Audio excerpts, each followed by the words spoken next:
guys, welcome back. This is going to be part 9 of the Solar Fox. Yesterday I had done a quick video, a short video, saying what I wanted to try to get done to this today, which is Sunday. I forgot that I wanted to put this clear coat on it.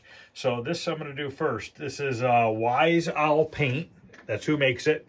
It's 1 hour enamel clear. This is a matte finish. So what I want to do is I want to put a coat. I'm just going to show you guys of me putting a coat on one side. Then I'll do the other side. And then I'll let it dry for like an hour or two while I'm doing some other things. I'll come back at that point. Hopefully it'll be dry. It's supposed to be dry within the hour. And then we can put the T-molding on. We can work on the circuit board and a few other things. So let's go ahead and roll a coat of this on here. This comes, when they ship it, it has these metal cleats on here to keep it from opening when it's being shipped. I've never tried this before. I'm hoping it's going to work over this paint. This is that cabinet oil enamel paint. So this is an enamel clear, so I would imagine it should go over top without a problem, because they're both the same, pretty much they're both the same kind of paint. So now I got those clips off. I'm going to pop this lid, and I need to stir this up really good. You don't want to shake this stuff. If you shake it, you could possibly get air bubbles in it. So we don't really want to do that. So I don't have a paint stick down here, so I'm just going to use a screwdriver, and I'm going to stir it up really good. On these clear coats, same thing with automotive. These clears that have like a satin finish or semi-gloss, they tend to be a little thick on the bottom. Like everything kind of settles to the bottom of the can. So you want to stir it up really good to make sure that you get a good even mixture, because if you don't stir it and you just start using it, there's a very good chance that the top half of the can will end up a different sheen than the bottom half of the can. So basically the top might be a little shinier than it would be when you get to the bottom of the can. So by stirring it real good, you don't have to worry about that issue. Now, since I'm going to have a roller out and everything, and I'm going to put a coat on this cabinet, I'm just going to go ahead and put a coat on the bubbles cabinet as well, so I don't have to waste another roller or anything like that. We're going to use a foam roller, same roller we used when we put the gray paint on, and then on the bubbles cabinet, we used it for that as well. So I'm just wiping the screwdriver off here real quick. I just put down some cardboard to kind of protect the carpet down here. I plan on changing this carpet, but I don't know when I'm going to get to it, so I don't want to get too much on the carpet just in case. So on the sides, I should just need a roller. The paintbrush I'll need for the front to get the edges. So I'm going to pour a little bit in this can, or in this roller pan rather, and let's try it. Let's try a little bit on the back edge here. I mean, it should be fine, but I don't know. I'm only going to put one coat on.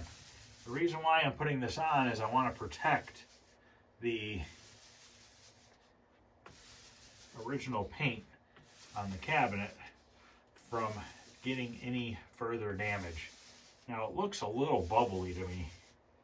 I hope that's not going to be a problem. It's definitely really textured right now, and definitely a lot of bubbles. So I think what I want to do is let that set for a couple minutes before I go any farther to see if that's going to flatten out or not, or if it's going to cause a problem. Because I don't really like the way that's looking. I don't know if that's... I mean, I believe you can roll this stuff on. I'm looking right now for use on primer or previously painted interior woods, metal, plaster, drywall, and masonry substrates. This is ideal for use on doors, cabinets, trim, handrails, shelving, furniture, concrete, and steel surfaces. No top coat is necessary. Let's see what it says here.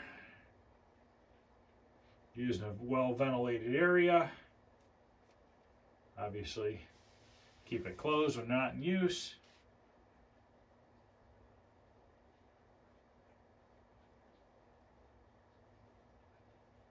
You can spray it.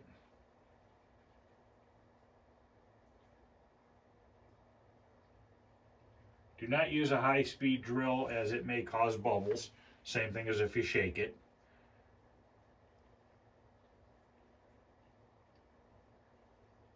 The spraying is not, if you can't spray it, it says large surfaces can be finished by rolling with a short nap roller and tipping the finish off with a brush while the coating is wet to remove the bubbles the roller leaves. So it apparently does leave roller or bubbles from the roller. So it says to put it on with the roller and then hit it with the paintbrush. And it does work. It definitely gets rid of those bubbles. I never would have known this. Of course, I didn't read the directions first because that'd be dumb.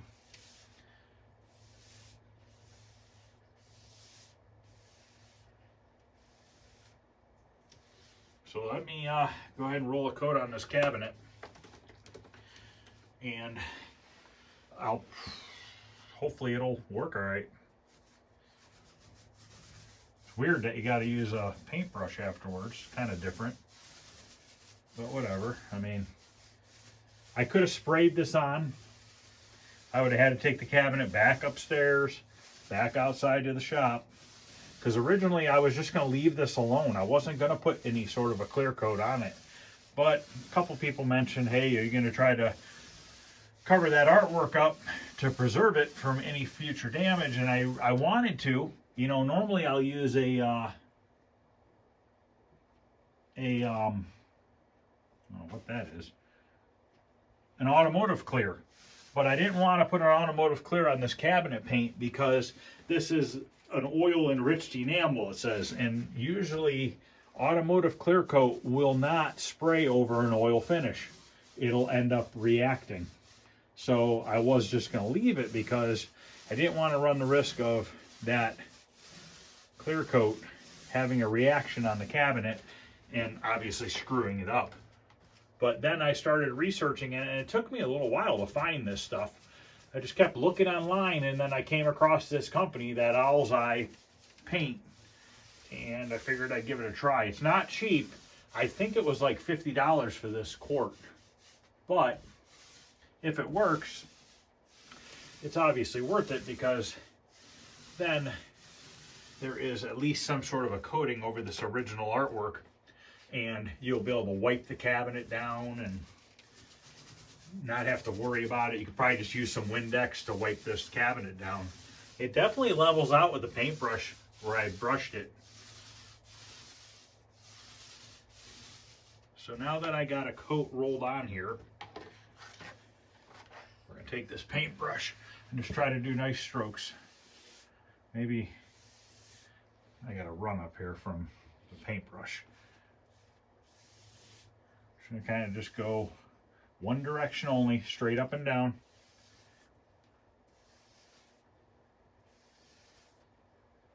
What I was worried about was this either reacting or loosening up the paint and like the colors bleeding, you know what I mean? I didn't want that to happen. Now hopefully if this is true and it's a 1 hour clear, technically if I let this set an hour or two, a couple hours, I can just come back and start working on the cabinet. Obviously you can't really see, you know, maybe you can. Let me get the camera here and see if I can come up closer and see if I can pick up these bubbles. Okay, there you go. You can see all those bubbles in the center of the cabinet on the red. That's from the roller. Now when you come up here, you can see just brush strokes, but they're all going the same direction. Now this is going to tame down and you're not really going to notice it because this is a satin finish. Obviously if it stayed glossy, you would see this. Now I almost wonder if the foam brushes that they use for urethaning furniture, that would probably work as well. Maybe even better than a brush, because it's not going to be brush strokes. You know what I mean? It's going to be more like a foam roller.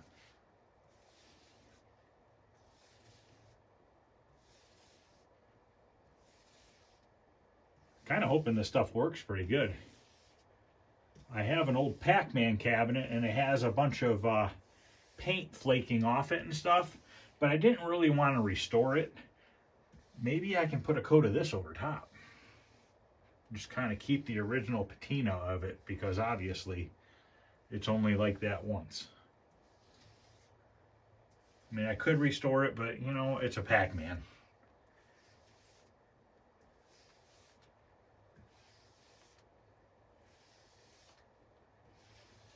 This is actually a pretty quick process here. There's really not much to it. If I'd have known I had done this, I probably would have grabbed some of those foam brushes.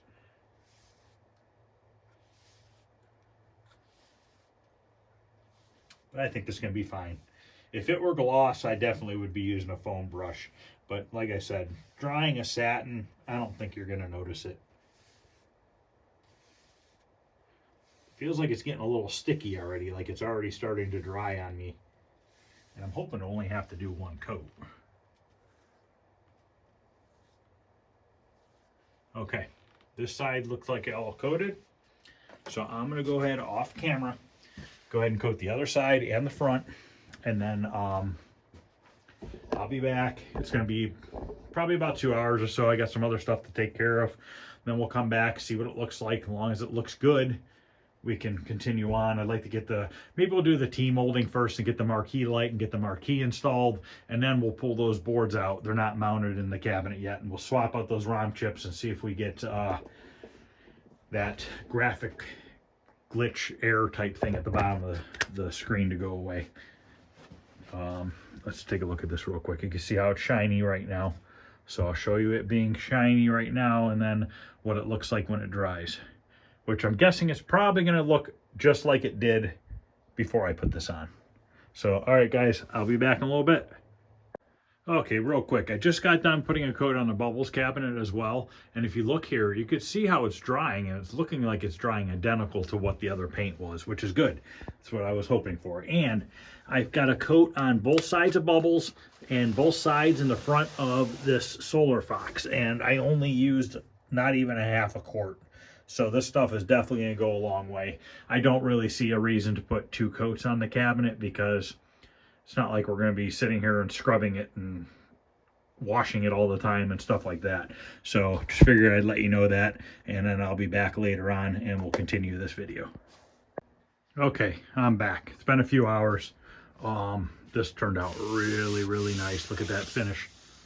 It's nice and smooth. You don't feel any transition between the gray and the other paint that I touched up.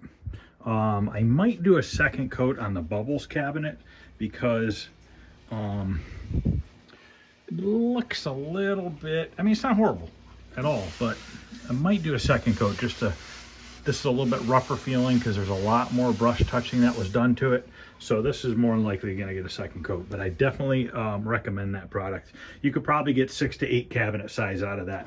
Now I have a bunch of stuff laying here. This is the marquee light I'm going to put in there. That's one that I found that'll mount decently in there, and the bulb will be shining forward. There's our T-molding, some wiring, Molex connectors, all the tools to put the Molex connector end on, because we already have the end up here. We have the male end, so we need to put a female end on, and then we can get that light screwed up here. We get the marquee put in. We're not going to finish this on this episode, but we're going to get it. We're going to do the T-molding first. So basically I want to do the T-molding, get the marquee light in, make sure that works, get the marquee put in. I don't remember if I wiped all this down or not. I don't think I did. So I think I'm going to take some glass cleaner and clean all that up in there, and maybe we'll put the piece of glass in. And the speaker grill, we could put that on as well. I don't have a ton of time tonight, so we'll just try to get quite a bit done, and then there'll be one more video to wrap it up. The metal piece here, I'll probably just end up sanding that and painting it black for now, and then hopefully eventually I get the stencils so that I can put that stencil back on there. So basically, and I also want to check the chips on that PCB and see if we can't get that to work better. So let me get set up. Let's throw the T-molding on real quick, and we'll go from there. Okay, let's get this T-molding put on. We're using a textured black, like all these Midway cabinets use, and Williams cabinets use them for the most part as well. I gotta find my angle screwdriver so I can put that marquee light in there. I don't know where the heck I put it.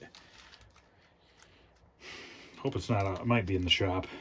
I don't remember it being out there, but that doesn't mean it's not out there. Okay, so you guys have seen me do T-molding. This cabinet should be pretty easy. We might have to make a notch there. These are pretty rounded. We might be able to make it without having to notch the back, but we'll see what happens.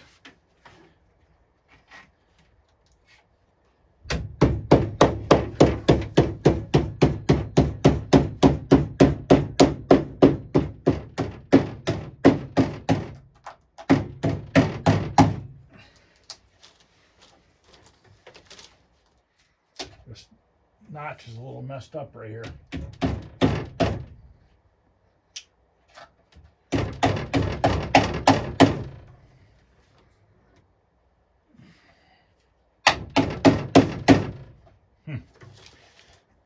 It's like it's pushed over.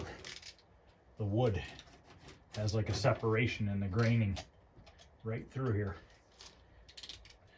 I think I have a little flathead screwdriver. I might be able to slide it over and then tap it in. Didn't notice that before. Let me show it to you. So basically what happened is this gap closed up and it split over. So last time the T-molding was on, I never paid attention to it really when I took it apart, but I wonder if it was possibly on the cabinet crooked. I don't know. I mean, this could have happened at the factory, you know? Somebody could have been beating the T-molding in and messed it up and took it back out and moved it over. I mean, you never know.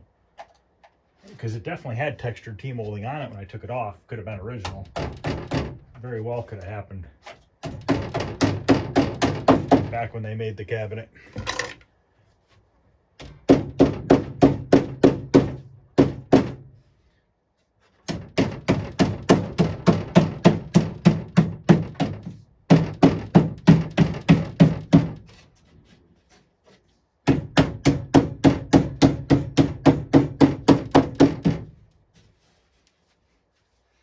See if we can get this bend here. Yep.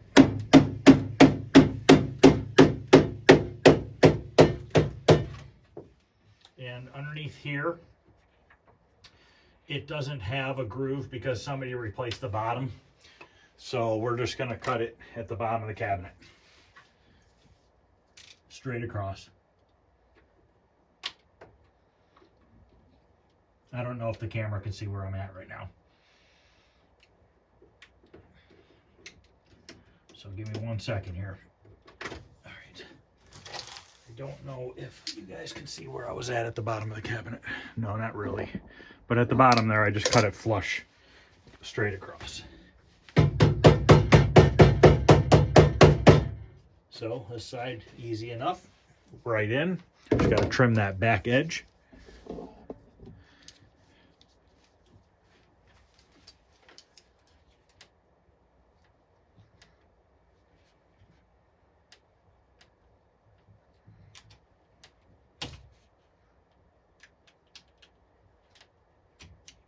Okay, that side's done. I'm going to go ahead and do the other side off camera, identical way. I'm just going to go ahead and knock it out real quick, and then we'll come back and we'll start messing with that marquee light. Okay, T-molding went on. Probably took me 3-4 minutes to put it in. It's a little loose way down at the bottom here. The gap or the T-molding slot is a little big down here. So it's a little floppy right there. I'll just take my hot glue gun, and the wood's a little spongy. So I'll grab my hot glue gun in a little bit here, and we'll glue that. You know, let me just go get it now. Let's just take care of it and be done with it. Okay. Hot glue gun should be warmed up. That bottom, we're going to put a plastic piece over that. So we're just going to take our hot glue gun here, and we are going to pull this back. fill this groove in really good because the wood's separating too. So I want to make sure I pump a lot of glue in there. And then what I'm going to do is I'm going to real quickly push this T-molding in, hold it, and hold the wood together, both at the same time. And we'll hold it for like a minute or so. Might not even need that long. Strings of glue coming everywhere. Yeah, it's already sticking. Look at that. It's stuck already. It's holding the wood together. Perfect. Really easy, simple fix. This Ryobi cordless hot glue gun works really well. Batteries suck. I don't like Ryobi tools because the batteries don't last long. I'm sure if you buy a $100 Ryobi battery, it would probably last a little longer, but I have all DeWalt, and I don't even know if DeWalt makes a cordless glue gun. I'd imagine they probably do. So now what we need to do is find the right plug end that we need for this light up here, which it's a 3-pin. We need a female, which this is a 4-pin. So we need a 3-pin female. So this should technically be it. Yep, okay, so that's our end that we need. And then we have blue, brown, yellow, and green. The center one's ground. I don't think it's not really going to matter on the other two. The light fixture I'm using, let me see what it has for colors. Yeah, it has a white and a black. So we'll do the I'll look down there and see if I can tell. So basically we need to put this end onto this. What I'm going to do first is let's cut these wires down because they are really long. Somebody had spliced into them. So we're going to leave them long, but we're going to cut them. Cut all this nonsense off that somebody put on. That Molex end will save because you can always use that in the future. I have a new bulb. I'm not going to use this bulb because it's pretty black on the end here. And it'll probably light up and then a day or two later it'll quit working. Because that's usually how that works. We're going to put a new starter in here too. This is just an FS2 starter. I have a new starter right here. But this clip had fallen out of here, so we need to put this clip back into the metal. If it'll go. There we go. So now that'll hold the starter bracket. Now we can slide our new starter in. We'll wait to put the bulb in. Okay, starter's in. So let's put the Molex pin ends on, but we're not going to put it into the plug yet because I want to see which way those wires go. Usually it doesn't matter with these light fixtures, but since one wire is black and one wire is green, or one wire is black and one wire is white, we might as well do it the proper way. Now, these fixtures don't have a ground. I am going to put a ground wire, and I'm just going to put it from the plug over to one of the screws that go into the cabinet because the screw will be touching the metal. So it's going to give the fixture itself a ground in the cabinet like everything else. So we're just taking a little bit of green wire here, and that's going to be our ground. And I know this one goes in the center pin, so we can put this one in. So we're going to strip that. Strip this side as well. Let's get these two stripped. These are solid copper wires. They're not stranded wire. I don't know what this fixture's from. I have so many fixtures and stuff. This just looked like it was gonna work the best to screw into the wood for this style cabinet. We're gonna put an eye hole end on the one side of the green ground wire.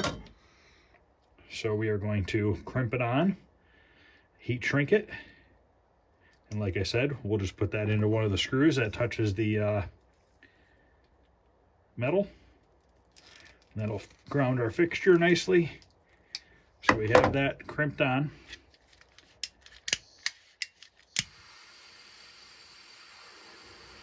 I need to find a, I have a cordless heat gun for the Ryobi, but this doesn't last real long. I'm going to get one eventually for the DeWalt. Or I actually have Craftsman tools down here, so maybe I'll see if Craftsman make them. Because then it'd work a little better than the torch. So now I got to see what pins are in this plug. Those are female pins, so we need male pin ends. So this is the male end. It's closed off at the top. So we need to put that into our crimper.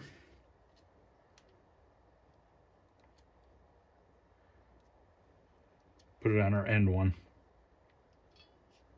Just like that. We're going to slide our wire in. I always strip these wires longer than a lot of people do. I just feel like it gets a better connection.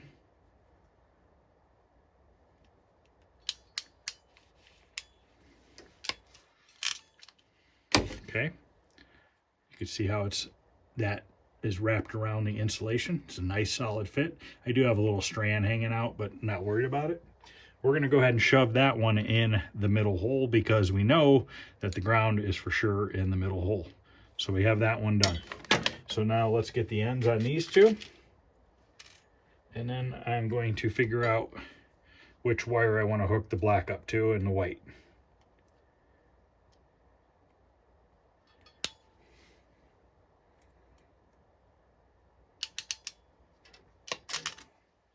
Another nice end.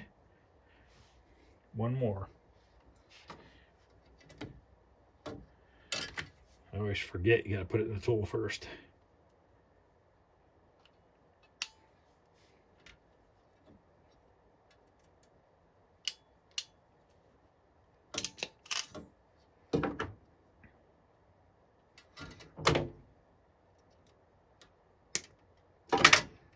Okay, I'm gonna go look in the back of the cabinet real quick.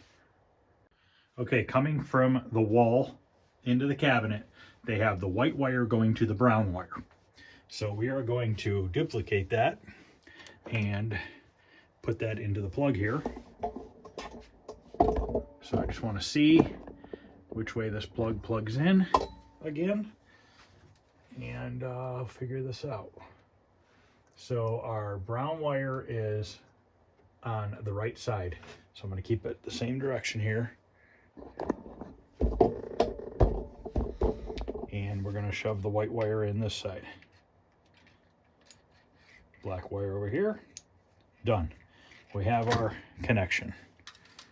I didn't find my screwdriver in here. They call those screwdrivers, those little angle screwdrivers that go onto your drill. So I'm going to see if I can just run them in by hand with a little ratchet. Plug this in.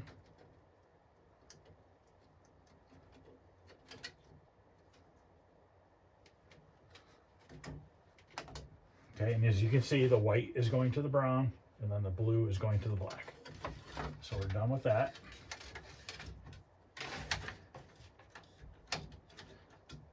Probably gonna have to get something to stand on because I cannot see. I might be able to see. I might be able to get it. I don't have a lot of room down here because there's so many games in the way. It's kind of getting a little hard to work on these things. I might, when I do like the bubbles or something, I might move a couple cabinets out of the way just to give myself a little bit of work room. And then I'll slide it back over afterwards. So I have these security screws, which I don't know where I put them. I just brought them over here a couple minutes ago. And I've somehow managed to lose them. So that's awesome. All right, give me a second to find them. Okay, these are what we're going to try to put them down with. They are a Torx bit with a security screw, so, or with the security in the middle. So it has that little nipple in the middle. So we're going to see if we can't just drive this into the wood. It's just particle board up there, so I'm guessing we could probably get away with doing this. If it doesn't want to go in, I'll have to run out in the shop and see if it's out there. I should have one in the shop and one in the house, but I don't know. I don't know where I put it.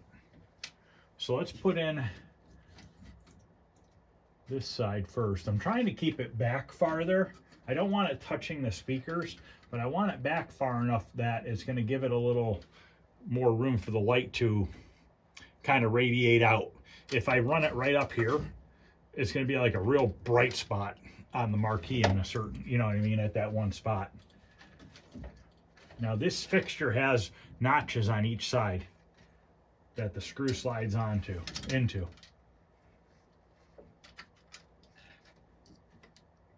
The reason why I'm using these security bits, the Torx head, is they don't slip out as easy as a Phillips screwdriver does. So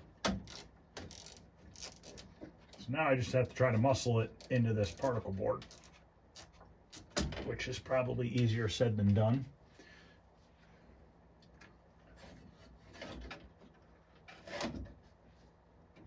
Got a little mark started.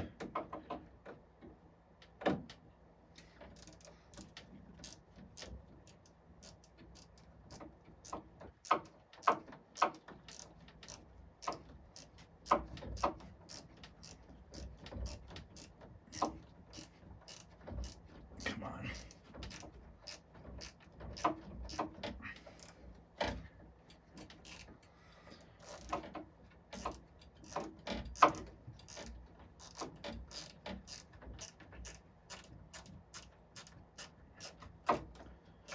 Got it started. So now that I got this one started, I'm going to take this one back out and put the ground wire on this side, because then I don't have to fight with it on the other side. So now I'm going to go start the screw again, run it down a little bit, and then I can slide the fixture into the screw because it has that notch in the metal.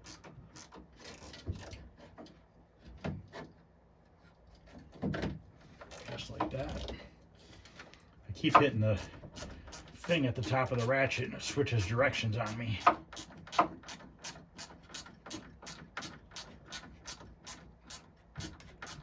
Don't want to strip it out. Okay, we have that side in.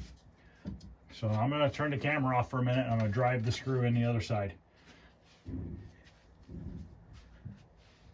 Okay, it is screwed in.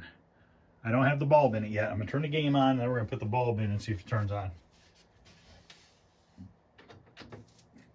Like, I don't even know if, you know, this fixture works or not. Usually it's just the starters that go bad on them. I've never even seen this marquee lit up. I don't even know if it's in good shape or not.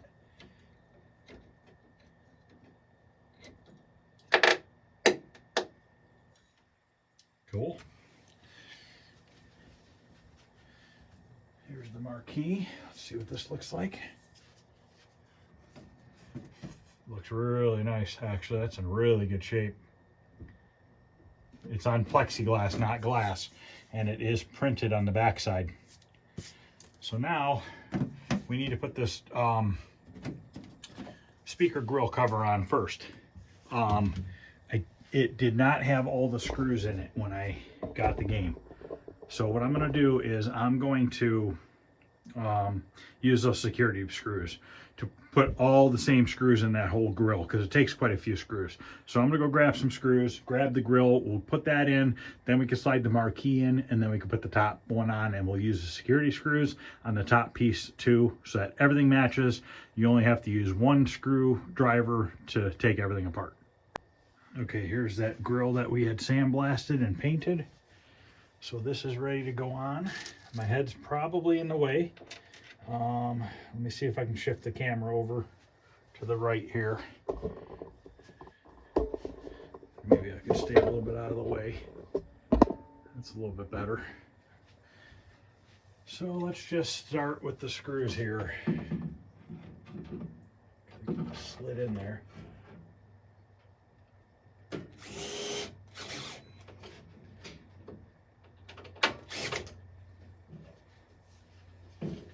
That grill turned out really nice looking.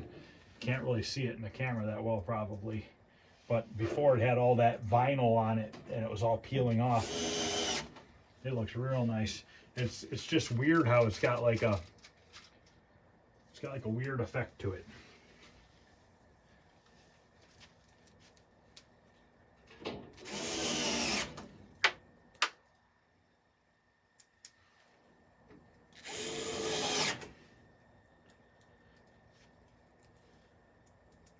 This is odd for Midway to have a big metal screen. They usually have those individual speaker covers that are held in with those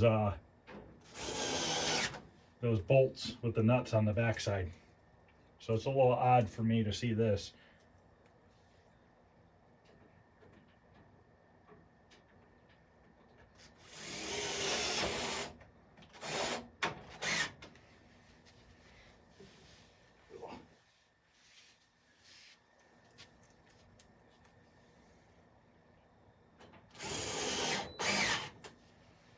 Okay, that row's all done. Now there's one more row there. Okay, we can put them in. I wasn't sure where that glass went, but the glass rides back into there. So, which is funny because you think they would have ran this grill all the way back to the glass just to kind of make it all uniform, but they stopped it short.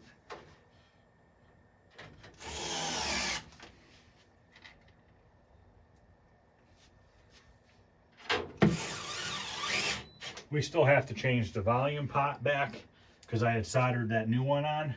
So we're going to take that one off and use the original one. That's still mounted to the bracket. So there's still a lot to do, but I think one more video will finish this game up.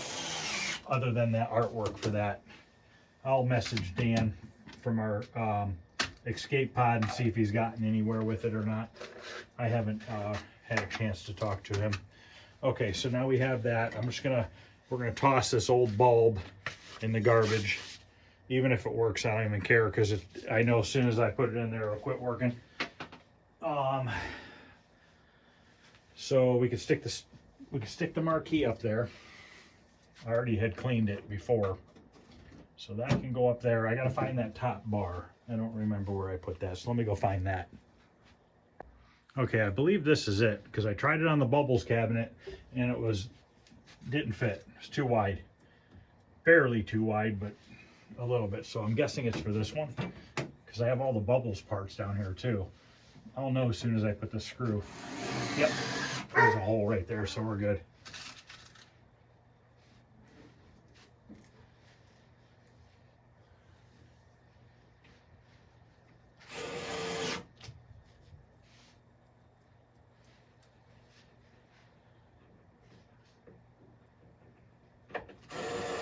Okay, I'm gonna go grab some glass cleaner. I'm gonna lightly wipe that out inside, and I want to put the screen bezel on there. Okay, we're gonna use the Safeway glass cleaner. Now what I'm gonna do is I'm gonna spray it onto my towel.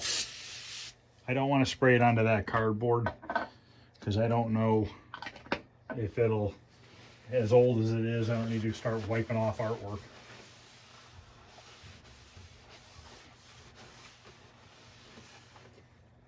Not too bad. A little bit of dirt on it. It's not horrible.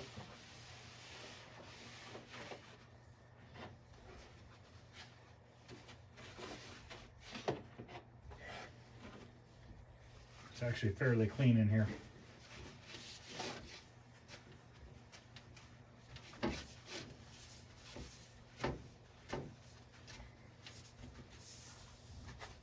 Okay. So let's grab that glass that we fixed on the last video. You know what? I didn't clean it. Let me get some, let me clean the back side, and then I'm gonna have to clean that paint off the front side.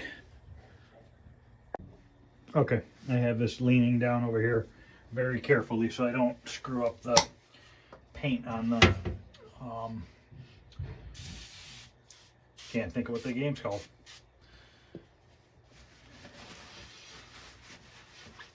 The backside doesn't have any of that black paint stuck to it.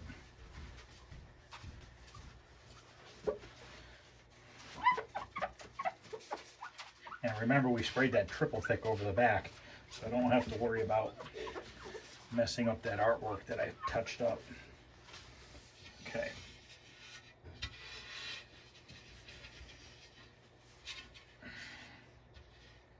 So now, I want to spray this really good up top here.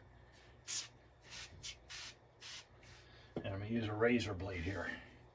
Just going to gently scrape off that black paint. But the key is really saturating your glass with glass cleaner or soap and water, because it stops it from scratching the glass, the razor blade. Now it seems like there's an overspray over the whole front, so I'm just going to go ahead and just carefully run the blade across. Obviously they painted this in the cabinet, or they painted the cabinet with this in there and got a layer of overspray all over the whole outside of this glass.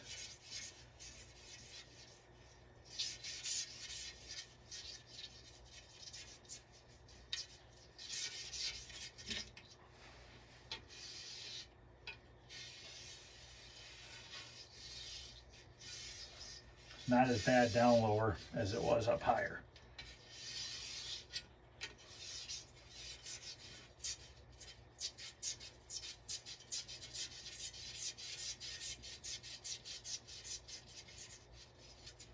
I'm going to wipe it. Chances are there's still going to show some. I'll have to go back over it. Yep, I can see some spots.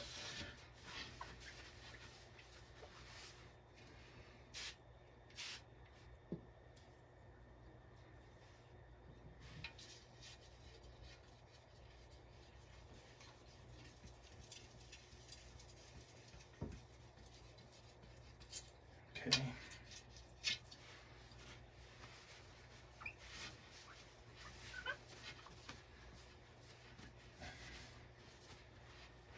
Turn it so I can make sure I can still see some.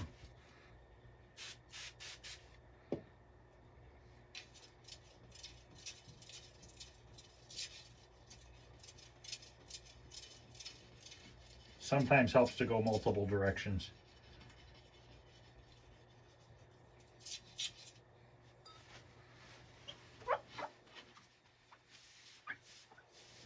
Okay, that looks good now. Tell you what, it looks pretty darn good for as old as that glass is.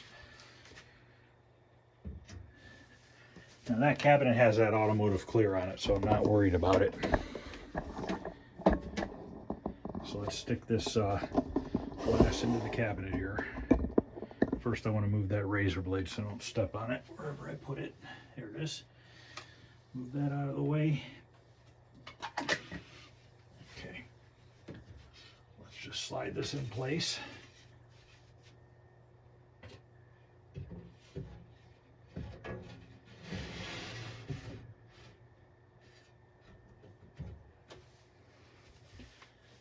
That looks pretty darn good. Tell you what, that artwork touched up pretty nice.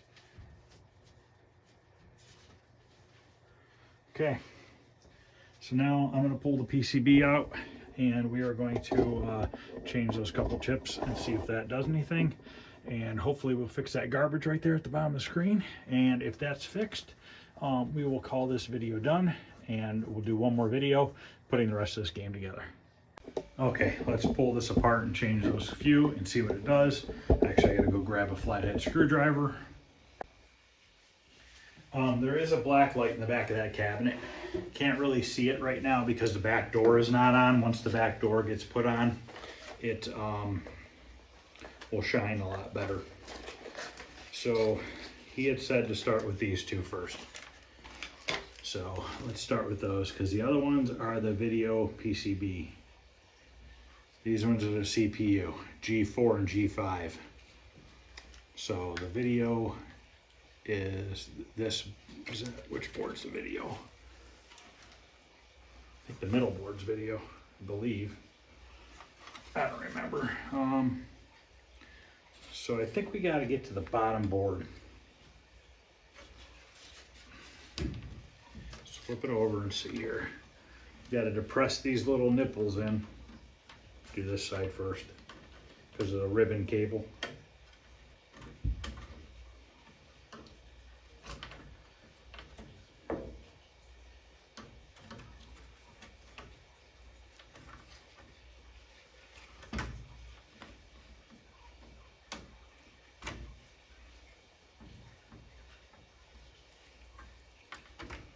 Okay.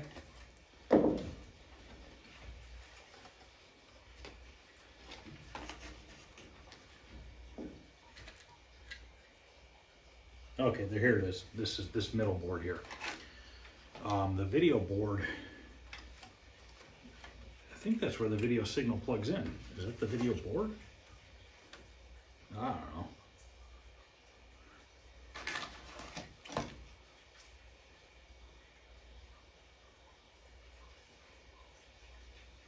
All right, so basically it's these two here, G5 and G4. So we're going to pop these out of here and we will change them and see if that does anything, because he said to try these first. And I don't want to change everything if I don't have to. Now the question is, are these labeled or does it matter?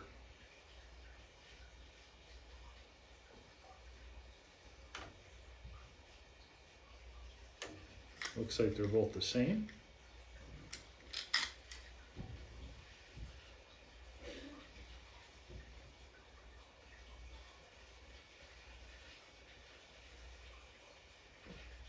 Same part number. So it doesn't matter how we take them out. So basically I'm taking my flathead screwdriver and I'm just going to put it underneath between this chip and the socket and carefully, I'd usually twist on it to kind of carefully bring it up.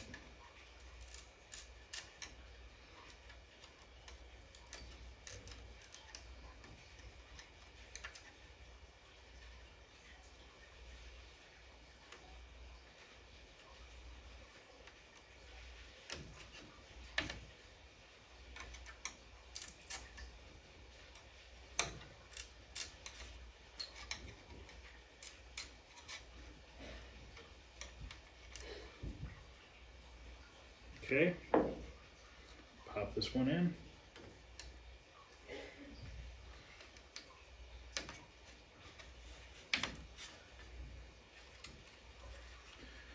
I want to see what these numbers are on this other one.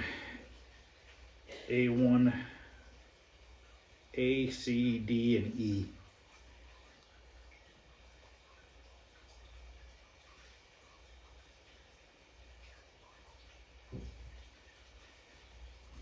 All right. Well, let's see if this does anything. Just looking around here, make sure everything looks right. All right, let's pop this back together and see what happens. Real simple. I'm gonna go get it plugged in and then we'll turn it on and see if anything happens. Okay, the PCB is plugged in. Let's turn it on, see what happens.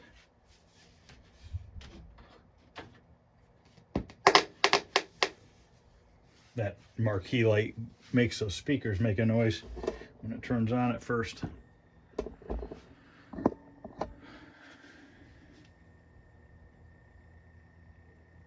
Okay.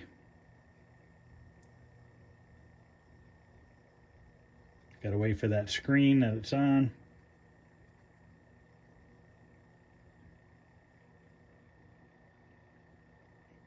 Nope, did not fix it. So we're gonna pull it back out. We're gonna try those other chips.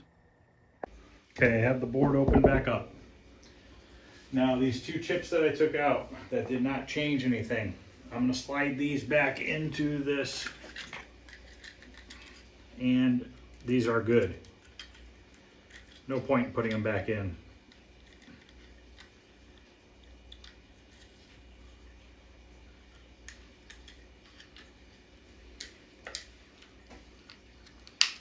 Pull the pin and take it this way.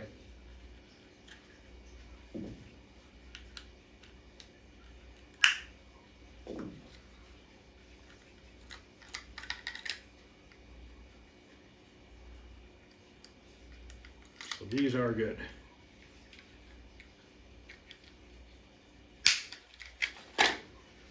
So now these 4 chips we need to change. These are labeled. Now I'm guessing that he has these labeled as in order A. I don't know what CB1 means. DC one.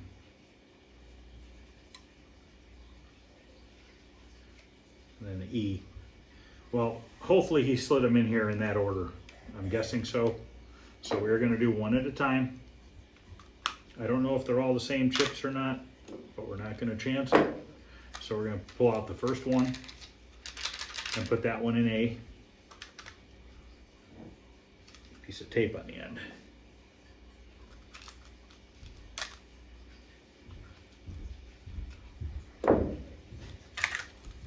So this is our first one. We got to make sure we reference our notch. Our notch is right here. All the notches are facing me. So we're going to pop out A. Now on these old chips, they're labeled. Maybe there is a label on the new one that says A. I'll have to check the other ones.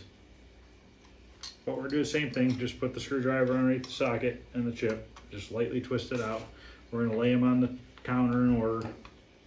Make sure our notch is facing me.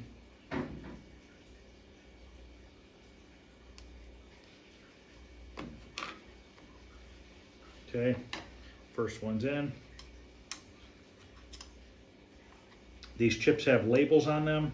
Somebody put the labels on them. I don't know if these were reburned at one time or what. So now we're going to pull the second one out. We're going to put this one into B. And this does have a B on it. It says 3300B. This one says, I can't see the first part, but it has an A at the end. So I'm guessing that they're all labeled like that. We'll see when we get the next one out. Just want to make sure you have no legs that are bent over when you slide it in. And I will double check that.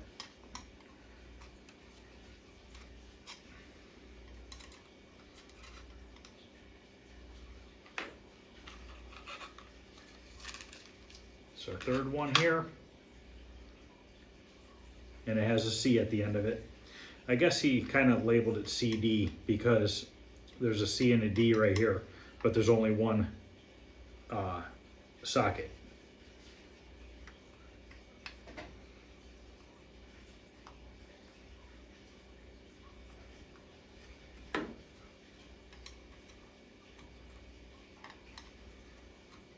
I could have replaced everything at once, but I didn't because I wanted to see if anything changed from just doing one. Now this has a leg that's a little crooked right here, right when I took it out of that tube. So I'm just going to carefully straighten that out. Both sides are. Carefully straighten that, and then we can, he has A1 written on the back of this one.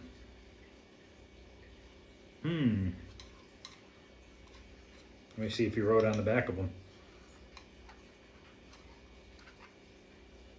Yep. Good thing I looked at the back. I'd have had these in the wrong order. This is DC right here. This one goes here. My notch is facing me. They were not slid into there in the correct order. But glad I caught that. This is E1, so this is our end one.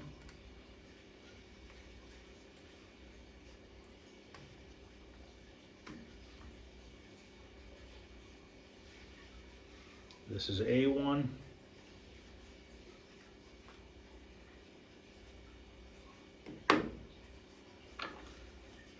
This is CB1. All my notches are facing me.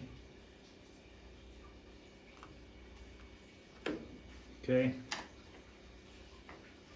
I'm gonna look, make sure there's no bent prongs. And they all look good. They're all seated. So let's go plug this in, turn it on again, and we'll see if we have anything different happen. If so, one of those four are bad, or maybe multiple, I don't know. Okay, we are plugged back in. Let's turn it on and see if we have any change.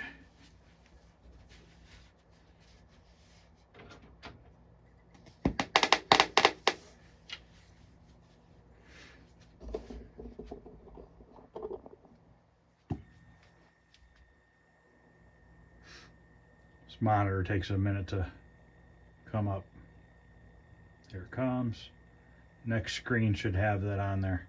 Fingers crossed it works.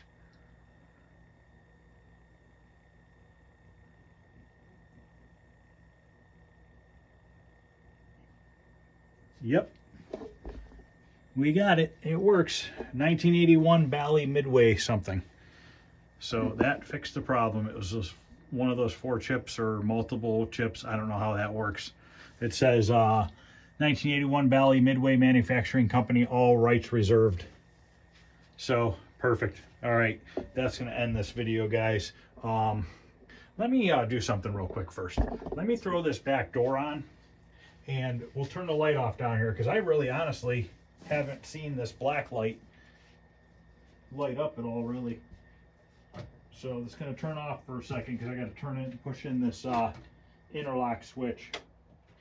And then the door will hold it shut. And I'll turn off the lights down here real quick. And we'll just get an idea what it looks like.